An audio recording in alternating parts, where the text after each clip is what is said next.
शिवरात्रि की एक कथा मिलती है।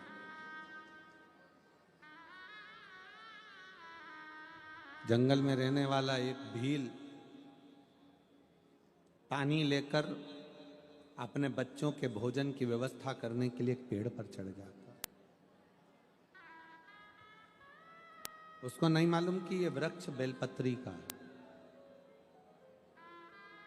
उसको ये भी नहीं मालूम कि उस बेलपत्री के वृक्ष के नीचे शंकर का शिवलिंग है कि नहीं है। बेलपत्री के वृक्ष के नीचे अगर एक कंकर भी पड़ा है तो वो शंकर का शिवलिंग ही माना जाता है।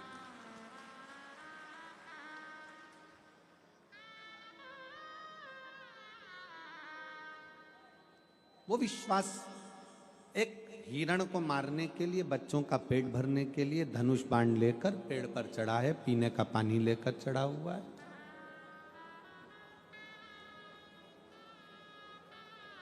पूरी रात हिरण का इंतजार करता है, पूरी रात।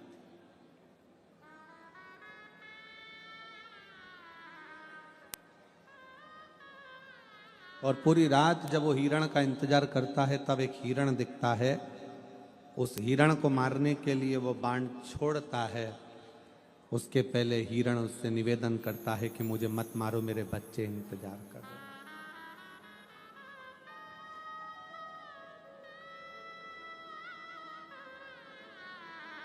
वो मारने वाला भील रुक जाता है। हिरण कहता है मेरे बच्चों को मैं दूध पिलाकर आ जाऊं, उसके बाद मुझे मार देना, फिर तू मुझे काट लेना, खा लेना। वो भील हिरण के वचन पर विश्वास कर लेता और कह देता है जाओ जल्दी आना। भील बैठा हिरण का इंतजार करता है कि आएगा आएगा आएगा। हिरण के साथ वालों ने कहा कि मत जा, अब तो तू बचकर आ गया, अब तो तू बचकर आ गया, मत जा। पर हिरण ने कहा,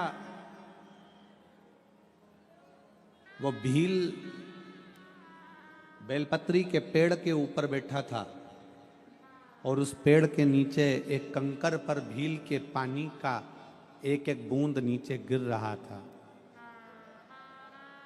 उस जगह पर मेरा शिव विश्वास के रूप में बैठा है। मुझे लगता है कि मेरा शंकर ही मेरा इंतजार कर रहा है, इसलिए मुझे जाना पड़ेगा। मुझे लगता है मेरा शिव मेरा इंतजार कर रहा है, इसलिए मुझे जाना पड़ेगा।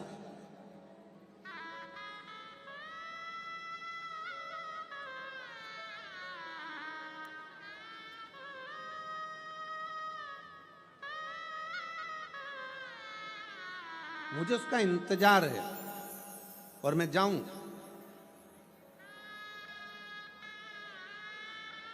एक दीदी बैठी है जिसके घर में 25 साल तक औलाद नहीं हुई। आप जरा विचार करिएगा कि 25 साल में ऐसा कोई डॉक्टर छोड़ा होगा उसने इलाज के लिए? बोलो जरा, छोड़ा होगा?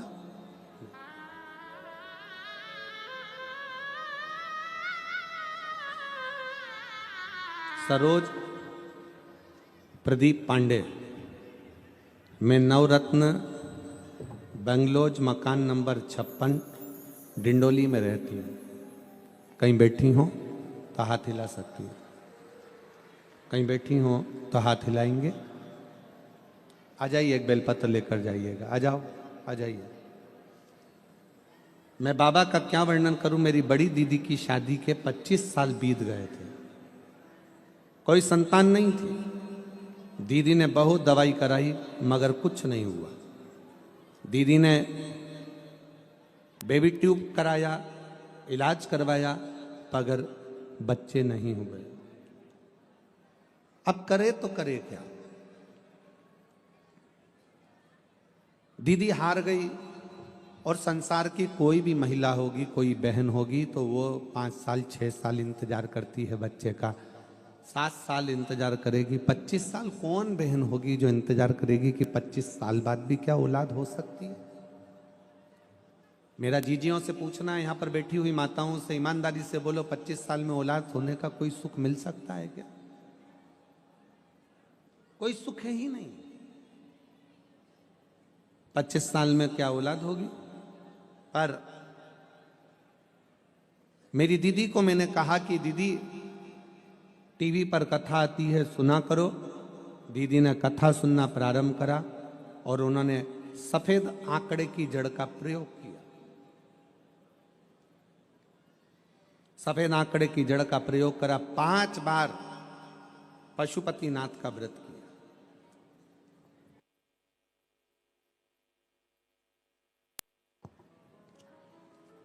5 बार पशुपतिनाथ का व्रत किया। आस थोड़ी सी कम हो जाती है जब एक व्रत करो और भगवान ना सुने, 2 व्रत करो भगवान ना सुने, 3 व्रत करो भगवान ना सुने। पर 4 व्रत करा, 5वां व्रत में भी आस नहीं छोड़ी और दीदी ने 5वां व्रत पूर्ण हुआ और बाबा की कृपा से 3 दिन बाद गर्भ ठहर गया। 25 साल के बाद गर्भ ठहरा। 8 जून 2023 को उनके घर में 25 साल के बाद बेटा हुआ। मैं बाबा को यहां प्रणाम करने के लिए 25 साल के।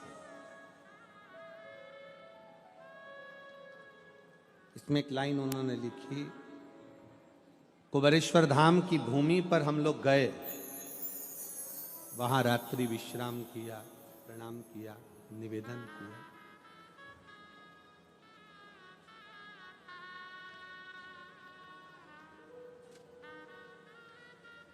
मेरी जीजियां, मेरे जीजा, मेरी बेटियां, बेटा मेरे बैठे हुए हैं, ये जानते हैं कि 25 साल में संतान आना ये बहुत कठिन विषय है, बहुत कठिन।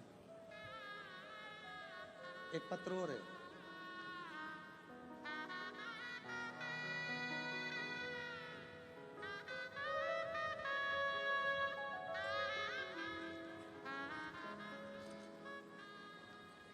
सोनू वासु रावत, पति Vasu Jaman Lal Rawat, Lakshmi residency Dindoli Surat. Mobile number ये है। कहीं बैठी हो तो हाथ हिला सकते हैं। Sonu Vasu Rawat, Vasu Jaman Lal Rawat, plot number C701, Lakshmi residency Dindoli Surat. Mobile number ये है। कहीं बैठी हो तो हाथ हिला सकती हैं और अगर बैठे हो, अच्छा इधर हैं, हाथ हिला सकती हैं एक बार और फिर अगर बैठे हाथ हिलाइए और बेलपत्र लेने के लिए आ जाइए। शिव जी को जल चढ़ाने का क्या फल है? पहले तो मैं सम्राट भाई सुनील भाई को बहुत बहुत धन्यवाद देती हूं कि जिन्होंने हमें कथा सुनने का मौका दिया। 14 अक्टूबर 2022 को परिवार के कुछ कारण से विवाद हुआ और हमको अलग कर दिया। जब हमें निकाल दिया तब हमारे पास सिर्फ शरीर पर कपड़ा था और पैरों में चप्पल थी। ना रहने का घर था, ना खाने का कुछ था। पैसे तो गुरुदेव 1 हफ्ते तक हम घर तलाशते रहे रहने के लिए, तब जाकर एक रूम मिला। रूम फिर केवल 4 दीवारी का एक रूम था जिसमें कुछ भी नहीं था। पति पत्नी, ना सोने का ना खाने का। देखते देखते 6 महीने निकल गए उसी रूम में रहते हुए। हमारा व्यापार कुछ भी नहीं, कर्जे में लदालूम हो गए। परेशानियां पीछा नहीं छोड़ रही। पहली बार आपकी कथा सुनी तो थोड़ी सी हिम्मत आ गई और हिम्मत यह आई कि आपने कथा में कह दिया कि मनुष्य का जन्म मिलता है तो बाबा ने कुछ ना कुछ तुम्हारे भाग्य में लिखकर जरूर भेजा है, हिम्मत मत हारना। बस वो बात अड़ गई। अब विचार कर लिया कि कुछ भी करते हैं, पंडाल में जाकर शिव महापुराण की कथा सुनते हैं। कहाँ जाएं? कुबेरेश्वर धाम में रुद्राक्ष महोत्सव था। हम नहीं जानते रुद्राक्ष उत्सव का महत्व क्या होता है, पर उस भूमि पर बैठकर हमने रुद्राक्ष उत्सव की कथा सुनी। पंडाल में बैठकर जब कथा सुनी, बाबा से विनय कर कर आए कि कोई भी ऐसा काम धंधा लगा दीजिए जिससे हमारे जीवन में थोड़ी सी उन्नति आए। तब कुबेरेश्वर धाम की मिट्टी को साथ में लेकर आ गए, प्रणाम करते, उस कंकर को एक कटोरी में रखकर पूजन करते और बाबा को बार बार नमन करते। आसपास में कथा होती, पंडाल में सुनने चले जाते। तब मेरे पति ने एक छोटा सा काम चालू करा। किराए के मकान में रहते और छोटे से काम को चालू कर कर बाबा की ऐसी कृपा हुई कि उस काम में भी कर्जा हो गया। अब काम में भी कर्जा हो गया, पति निराश हो गया, रोने लगा। हमने कहा चिंता मत करो, हिम्मत मत हारो, बाबा सुनेगा जरूर। अपन एक पंडाल में और कथा सुनने चलते हैं। फिर हम वापिस कथा के पंडाल में कथा सुनने चले गए। गुरुजी, पंडाल नहीं होता, यहाँ तो कुबेरेश्वर महादेव भंडार भरने के लिए आता है। गुरुदेव, सारी दुनिया छोड़ चुकी थी,